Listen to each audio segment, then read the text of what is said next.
West Nile TV, lighting up the region.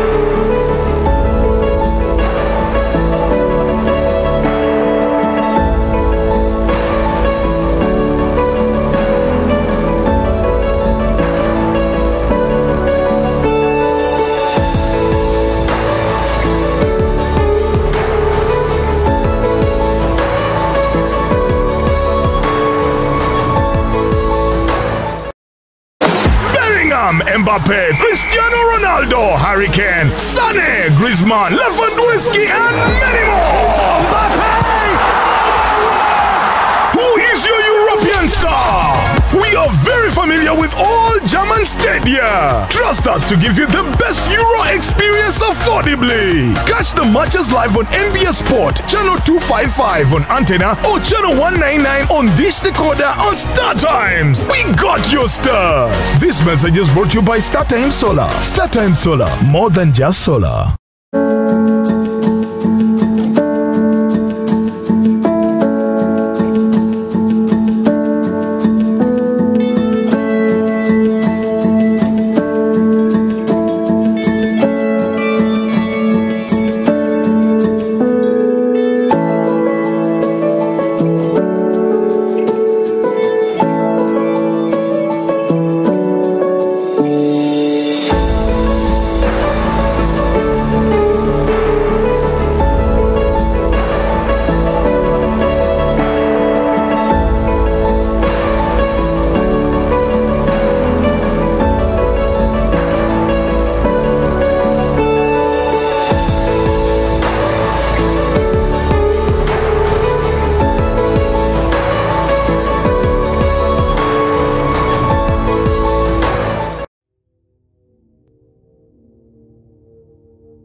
West Nile TV, lighting up the region.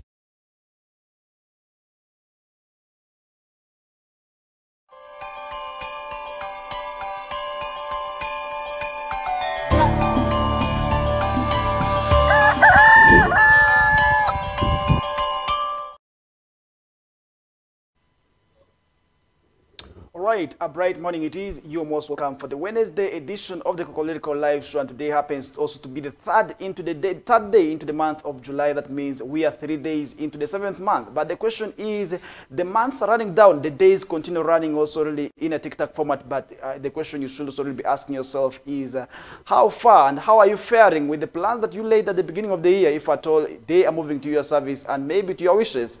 That is also really where you must go back and thank God. But if the things are not moving maybe in your wishes, you also really have to still go back to God and pray to Him, and that is also really where you need to also really start making assessments now, because we are already past also the half month also in there. Because if you look at the 7th month, it means out of the 12 we already average, and that means also really you need to start making plans and make assessments of how the plans that you laid at the beginning are moving. And this is also the way, if at all they are not moving to your wishes, still you need to ask yourself why it is not happening. If at all it's moving on your side, definitely you should also really start thinking of now how you're going to maintaining this come next year, because most of the times many people also do not know what exactly is happening to them, and sometimes they think it's witchcraft, which sometimes only I feel is not. And that is where we're saying nonetheless you must work hard, and that is also the where hard work is always very, very much important. And that brings us to today's edition, and you are most welcome from wherever you are watching us. It could be within Western sub-region, it could be in Acholi, Lango,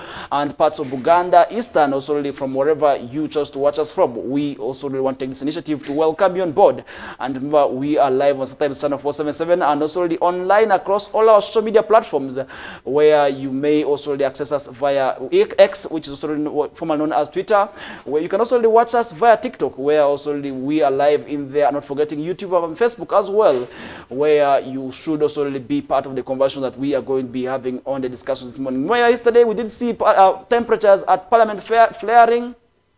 And this is also during the reconsideration of the appropriation bill that was rejected by the head of state, who cited a lot of irregularities, where over 780 billion was misappropriated also really somewhere in there. And yesterday we did see that also really happening, and more discussions that will be coming tomorrow as we are able to already see heavy deployment at Parliament. And what does that mean?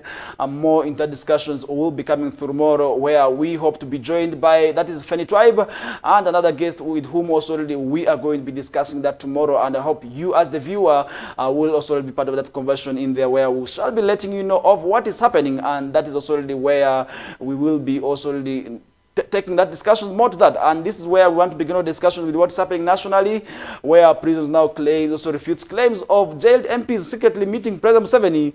That is already another story that we are seeing on the past morning, and it's where we want to begin off our discussions right away with, as we already some minutes after 7 o'clock. And that is also really why it is very, very much important for us to start off our discussions with what is happening nationally, because at the end of the day, we also really want to understand what's happening nationally, because at the end of the day, if at all we not talk about it, then definitely when it starts also really hitting back on also really what is happening regionally here, and then that is when we shall be also really understanding and thinking about it. And that's where we now this morning want to start off our discussions with that. And that's also really where we did see some MPs being arrested recently, and now the prisons is refuting those claims that these MPs secretly met with President Museveni. And that is one thing also really we need to also understand. But is it wrong for these MPs to meet the head of state? And this is the question also really that makes me understand. Why is it that people now are taking it so personal? Because I really feel this is something also that is not a big deal. Because if at all they met with the head of state, why is it wrong? And why is it a crime?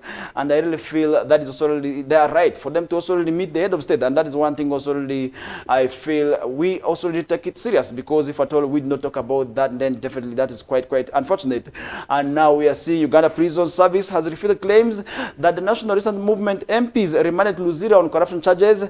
We are recently taken also to meet to State House to meet President Museveni in there, and this was also really, this was during a communication via X, formerly known as Twitter, where lawyer Nicholas Opio alleged that 2 MPs had been also really whisked away from detention to meet Museveni at State House for reasons he said had not been clear in there, and that is one thing we did see happening in there. And however, prison spokesperson Frank Baine also said on Tuesday's statement also really that Opio's claims were false and unfounded. If at all these are not true now, will he be charged for misinformation or disinformation? That is also something we are following up on.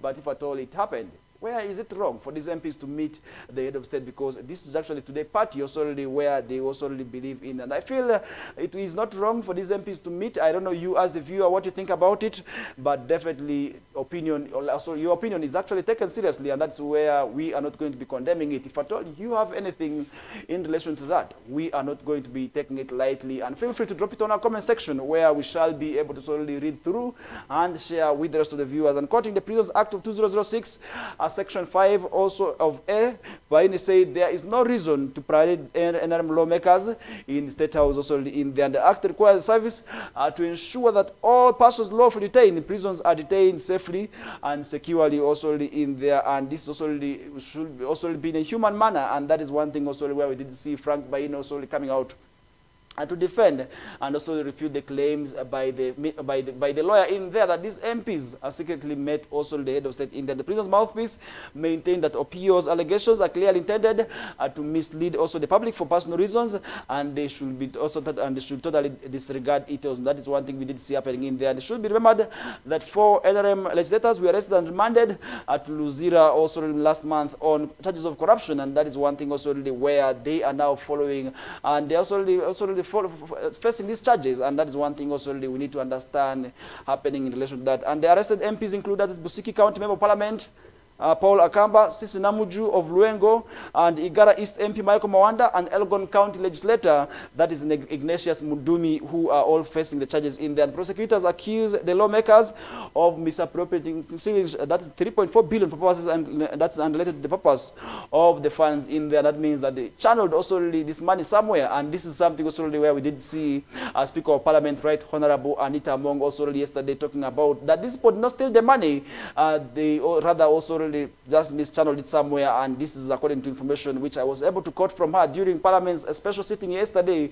that did go on. That is to also discuss and talk about the appropriation bill, which was rejected, and finally we did see it also being approved yesterday, where Parliament was able to discuss it, where the MPs agreed, and that is one thing also we did see. But then the question that beats my understanding is, before such a bill is presented before the head of state, because at the end of the day, these also need to work together. Because if you look at the parliament, the legislators also really need to work together with the executive, where we did see a lot of issues happening in there, where some MPs also really came out to also really talk about the same issue, and I will also be letting you know what the MPs also really said in relation to that. And prosecutors accused the lawmakers of misappropriating that money in there, and they also charged with conspiring to defraud Ugandan government, and this is according to the indictment also in there, and that is one thing we did see happening in there. Legislators who remain in custody allegedly also we are also to persuade the chairperson of Uganda Human Rights Commission to inflate the organization's 2024-2025 budget.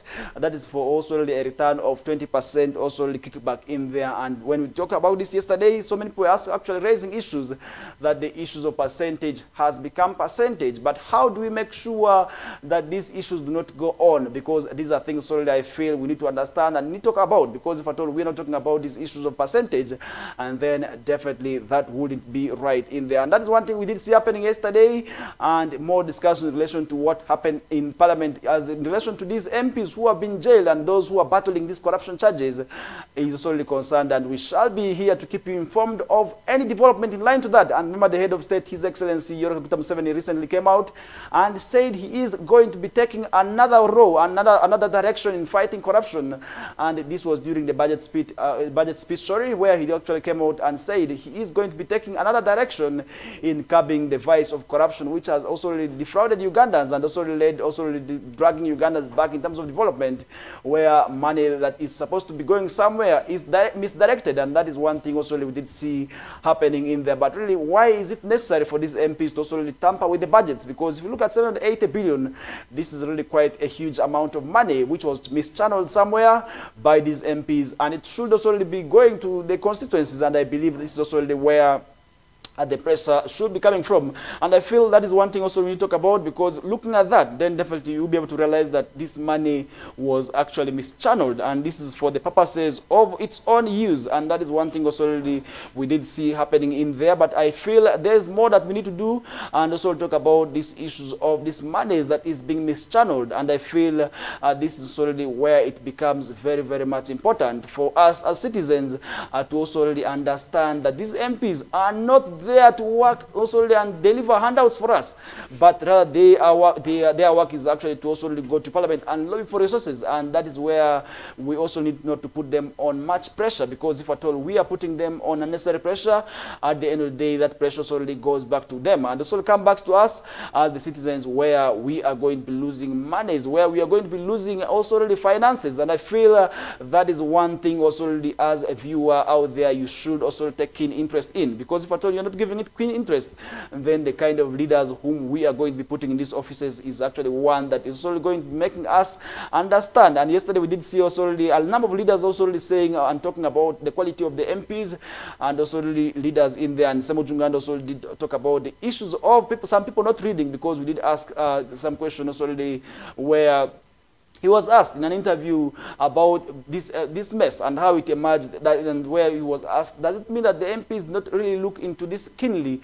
And he actually came out and said sometimes the budget document is quite huge, and sometimes people do not find time to read it, and that is where some of the MPs not know even about the clauses in the budget in there, and that is how it becomes very, very much difficult. And he actually came out to say that also really Museveni is also really claims on a appropriation bill a ploy also to hijack Parliament government also in there, and that is one thing we did see also really, and I feel we also need to talk about, and I feel that is really something that is very, very much serious. And what does that mean of the relationship between the legislature and also the other arms of government, where we need to also really understand this, because sometimes we do not also really have those who understand what exactly is happening in relation to that.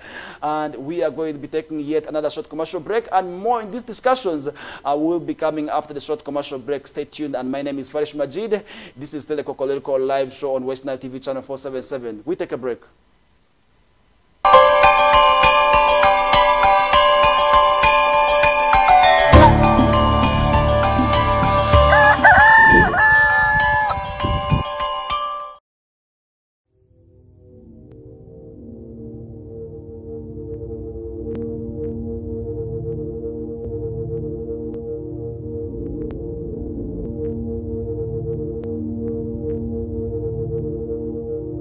West Nile TV, lighting up the region.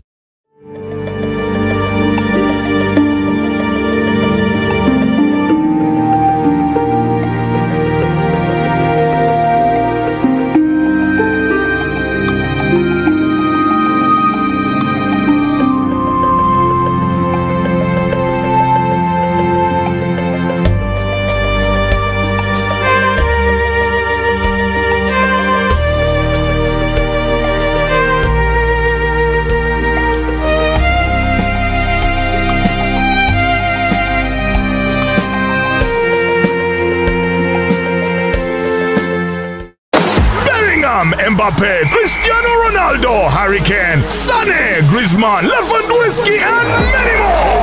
Mbappe! Who is your European star? We are very familiar with all German stadia. Trust us to give you the best Euro experience affordably. Catch the matches live on NBS Sport, channel 255 on antenna or channel 199 on Dish Decoder on Star Times. We got your stars. This message is brought to you by StarTimes Solar. StarTimes Solar, more than just solar.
West Nile TV, lighting up the region.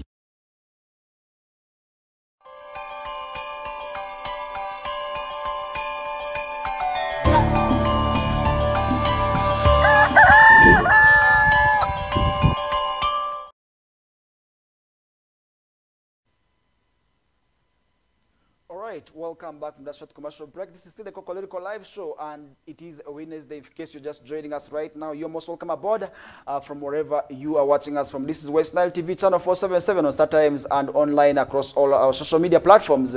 And this is where we take the initiative to welcome you in a special way from wherever you are tuning us to right this morning, and could be within West Nile sub-region, in Acholi, Lango, and parts of Buganda, central and western parts and eastern parts of Uganda as well.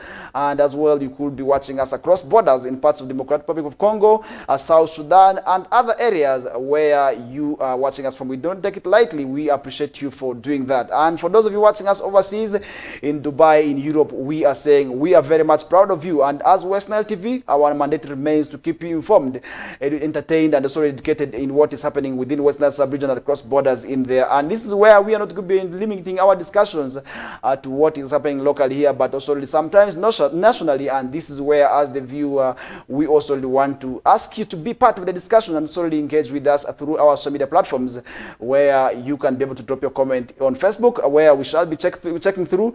And those of you watching us via YouTube, feel free to also drop your comment in there. And then those who are watching us via X, feel free to tag us, and we are going to be also still checking through some of your comments in there. And that is where we do not take it lightly, as you take to also take your time to watch us. And really, to start off our discussion, the second hour with, earlier on we were talking about the appropriation bill that we did see Parliament also really reconsidering yesterday, and now we are still looking into that. And yesterday we did also see Ssemujju Nganda saying Museveni's claims on the appropriation bill are a ploy to hijack Parliament's powers. And what do you think about that as the viewer?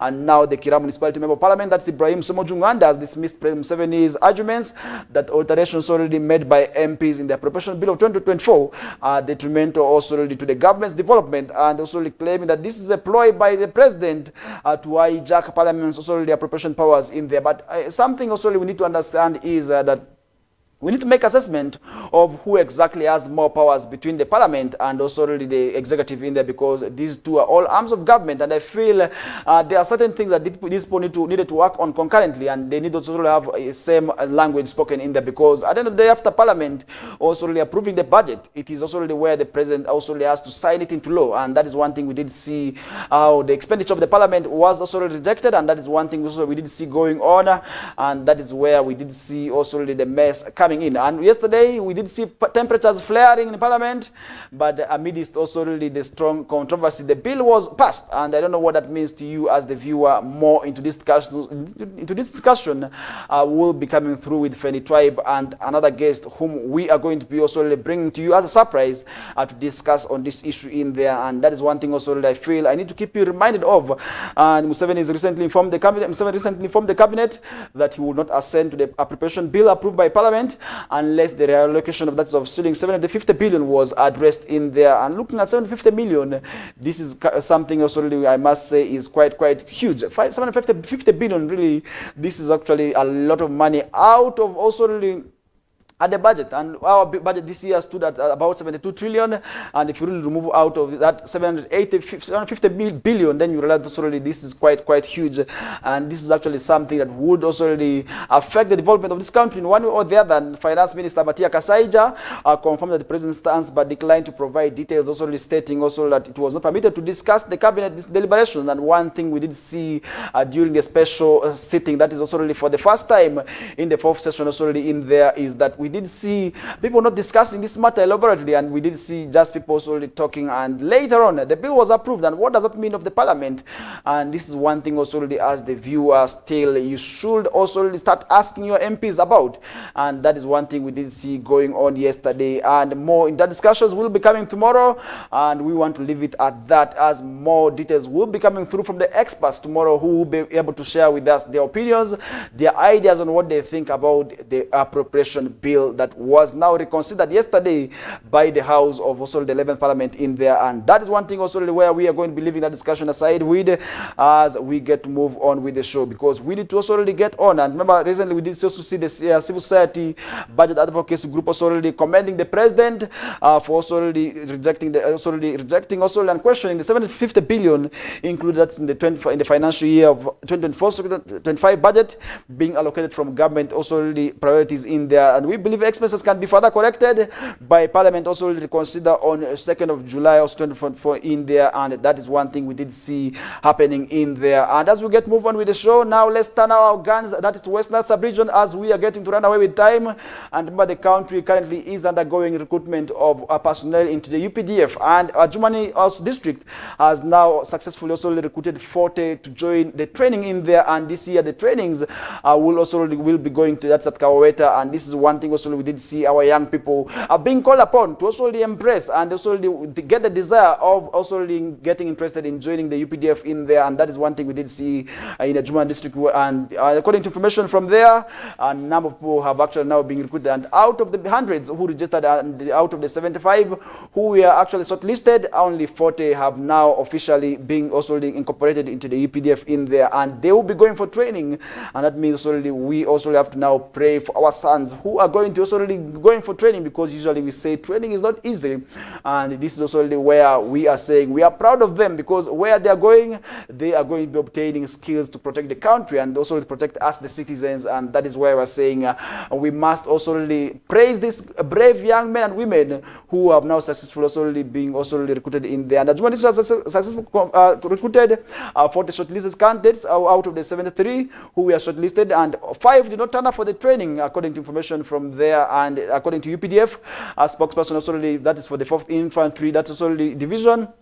In an interview with journalists, that is at one of the stadiums where this exercise did go on, he actually said that they looked a lot of issues and a lot of requirements only for one to join also the UPDF force in there, and where about 10 people were also really arrested with the forged documents. And what does this mean? And this is where we are saying our young people who are in schools today, at the end of the day, who are still loitering and escaping out of school, may not be able to also really get such opportunities. And we are saying they must also really concentrate on their books for now. They must be serious with their studies, because when such opportunities arise and you have the papers, then definitely you are not going to be left out in there. And today is a Wednesday. You realize most of our students in Western Sub-Region in the afternoon are not going to be going to school. You find them sitting down and chewing mairungi and also really abusing drugs, which is really, really wrong. And we are saying our students need to have this mindset changed, and they need to concentrate on schools and need to concentrate on their books, so that solely when such opportunities arise, then definitely it is for us, because these are national opportunities where UPDF is going to be recruiting about 9,000, over 9,000 people into the UPDF, and that means we need to also make sure we send at least people from Western Sub-Region, and at least now 40 from Ajuma District. We are now also now officially also really will be joining, that's the UPDF. And we did see also the RDC Ajuma District also saying that they also really looked for the right people, and I believe these are also the right people who are now going to be joining the UPDF.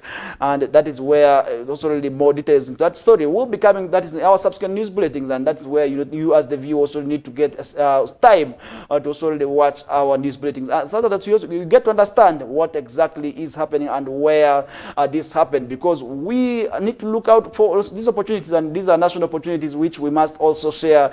And this is also really, when we talk about national cake, it is also really part of it, where we need to also really make sure our young people already are part of that. And that is where we are not going to be doing much discussions on that, as more details will be coming through in our subsequent news bulletins of the Nilecast and Lembangea, and not forgetting Eolaza. And that is where also already I feel we need to give you that highlight of what is happening in there, and that will be also already be coming through later on.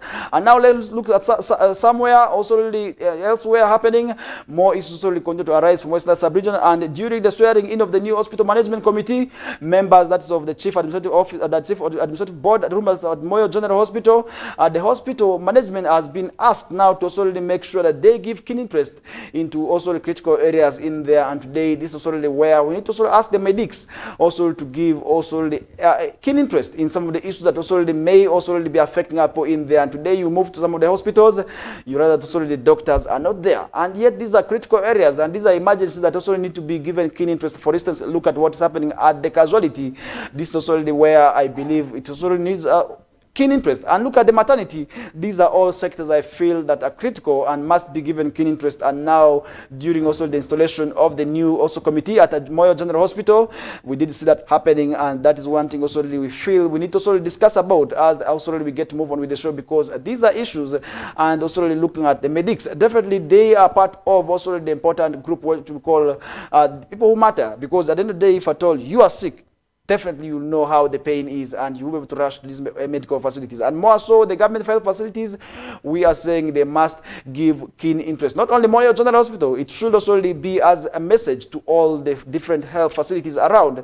For instance, also the private health facilities, they still need to give still keen interest to critical areas also in there. And I feel that is one thing also really at the end of the day that would also be quite well in there. And that is also what we did see happening in Moyo. And now let's move to Nebi, where Nebi residents have decried continuous also uncollected garbage in Boma Ground Soldier, that's in Nebi municipality, as this is putting also the health of the market vendors at risk of airborne diseases. And talking about these diseases, then definitely garbage management is actually one thing also I must say local governments are suffering from today. And what does that call for? And I feel this is already where individual responsibility becomes very, very much paramount, where me and you have to work together in terms of already addressing these issues in there. And I feel that is one thing also where if we gave keen interest, then definitely we would have addressed all these issues, because garbage management is actually one of the expensive strategies, and according to leaders also whom we have also interacted with, and they have often told us garbage management is actually a challenge. And recently we did see Arua City being hit also by the same challenge, where most of these garbage collection points we also already seen littered with garbage, and filth and stench is actually welcome the passerbys, and whoever passed also through these centers, we did see them also closing their noses, and this is because of the smell that is irritating coming out from the garbage. And that means garbage is actually one thing where, as the viewer, we must give keen interest at, and this is also where me and you have a part to play in terms of also addressing the garbage concern in there. And that is one thing also at the end of the day, where if we give keen interest, and then we are going to be supporting the local governments, because it may be happening in the municipality, but also already elsewhere too. And that is where we are saying we must also already give keen interest to garbage management. And what does that call for? It calls for individual responsibility, where you should be able to dump garbage where you're supposed to be doing so. And for those who have garbage home, more so heaps of garbage, it could be coming from homes, it could be coming from shops, it could be also be coming from factories as well. We must make sure that we gather this garbage and take it to a disposal site. And in Arua City, we are actually blessed to have one, which is also unfortunately located in the Arua district, and this is in Water, where we must make sure we separate the garbage. First of all, the decomposable garbage from one that is not also decomposable in there. For instance, the plastics must be separated from the foodstuffs, and the foodstuffs should be also separated very well. So they can be also have the component of value addition, where they also needed to be channeled into manure, where we did see also recently Charles Asiki, the former mayor of the then Arua municipality, also urging the leadership of Arua City to also champion that. And that's one thing that happened during his time, and I feel also that time also was where Arua City was at the peak of cleanness. And I feel these are things already we need to also make sure that we continuously continue to advocate for, because at the end of the day, if at all we live in a clean city, all of us are going to be proud. But if you continue to live in a city that is very much shabby or dirty in there, we are all going to be carrying the shame, because at the end of the day, we continue comparing Arua City to the rest of the newly created cities. For instance, Gulu, we continue comparing Arua City to Fort Portal, we continue comparing this also, and these cities also to the rest. And that's where we're saying what is happening in Nebi may be happening elsewhere, and we must make sure that we continuously continue advocating for a clean environment, because to live in a clean environment, it is our responsibility as citizens and as everybody, because at the end of the day, that is one thing also at the end of the day that would also make us feel very, very much proud in there. And let's leave that aside. And earlier on, we were talking about issues of also people being asked to join the UPDF, and that is one thing also I feel in Moyo district also happens, because in the second hour we also really have to cut across and also discuss what is happening elsewhere in Western Sub-Region. And now let's jet into Moyo, where the general public in Madi Sub-Region have been urged to take advantage of joining the UPDF and embrace education so as to become professionals. And this urge was made by Honorable Aloro Tem Azar, the member of parliament that is for Moyo West County, during the UPDF exercise at Chelia Stadium in Moyo district in there. And that is where we are saying people must make sure that they get interested in these government opportunities, because to join the EPDF, you are going to be doing a government job, and this is also really where you are going to be paid also through taxpayers' money. Definitely become a government worker, and this is where we're saying people must get also interested in wanting to join the EPDF in there, because if at all they're not doing that, then definitely we are going to be leaving these opportunities to just go like that, which may not be right. And we are saying, you out there, you must make sure if these opportunities arise, you are actually part of those that is also really going to be joining that and tapping into that opportunity in there. And I feel that is one thing also really which we must also really continue to remind our young people in there about, because sometimes they may not be understanding what exactly is happening and why they must also really tap into such opportunities. And that is why we are saying they must also really make sure now that they get advantage and also really tap into these opportunities, where they will be able to also really representing our region in there. And feels great always to have as UPDF soldier more so at top positions, also really having our West Nile names. It always makes us proud. And when we talk about such also people, we are always proud to associate with. Look at the names like Dick Olum. We are always proud of them, and we always feel they are representing us. And I feel more of these people needed to also come out, and that's why we're saying our young people must get sure they get interested in such opportunities, which at the end of the day where we are going to be sharing the national cake in there. And that is where I'm leaving that discussion aside in Western Sub-region, and now to summarize discussions with what is happening elsewhere that is nationally in there, and that is also really something I feel we need to also talk about. And border riders in Lango Sub-region, and after leaving West Nile, let's now jet into Lango Sub-region, where border operators protest the transfer of Lira City Police Chief. And this is one thing where we did see recently the new IGP Abbas Kagababa making reshuffles, and we did also see our Western Sub-region not being spared also as well, where we did see the regional police commander also already being transferred to the headquarters, and now the office is being taken over by the deputy also regional police commander, that is Ochama, also really Dennis Ochama, who is now going to be taking over that. And we did see that handover, and also really we are going to be receiving a new PRO, as Josephine Anguchia will be jetting that is to school for further studies in there, and she will be here with us on Friday. And this is also really where we are going to be sharing her time and her journey also really after a long period of time as being the PRO of Western Regional Police, and she will be sharing us with their ideas and her journey when she was here tomorrow.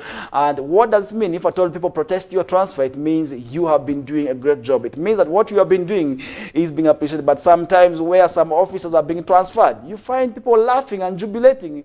It means you have been doing certain things that may not be right. And how do you indicate, and what are some of those indicators?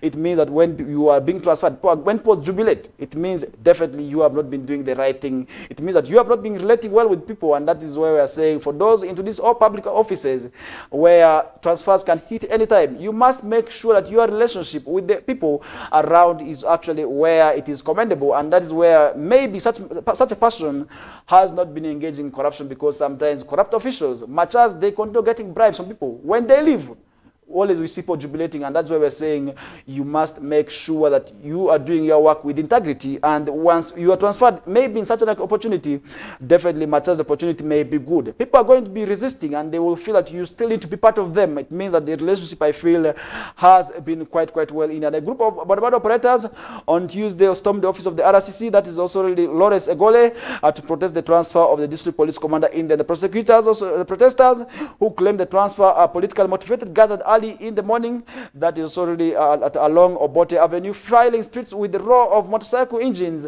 and placards already pinned on their motorcycles in there. And they stormed the RC's office, where they had hoped also to voice their grievances in there. DPC Abel Ruganza has now been transferred to Agaga, and will be replaced by that's Brian Ampeire, who has been also serving also the district of the DPC also of Agago in there. And that is where we did see that protest going on.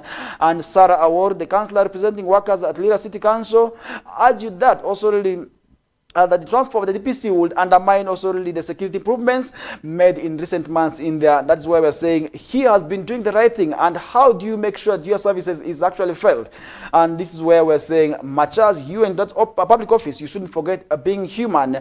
You shouldn't also really forget relating well with people in there. And we did also see our own Josephine Anguchia when the news also really came out. And we did see our colleague journalists also really protesting the same, and also really asking for her to also really be promoted in there. And that is one thing also we did see, meaning she has been doing the right thing and the right job in there, and she will also be dearly missed by the people, more so of Western Sub-region, as they hope also she bounces back shortly in there. And that's one thing we did see happening in there, where we did also see in Lira, where Juma Owera, the chairperson of border operators, said the DPC also made significant reductions in crime also against border riders and improved public safety in there. And the demonstrators also really expressed dissatisfaction with what they also perceived as manipulating police assignments for political gain in many health signs, reading normal political interference, and keep our DPC. And that's one thing we did see happening in there. And Lira resident city commissioner Lawrence Ogol, who addressed the crowd from steps of his office, assured the protesters that the concerns would only be addressed if put in writing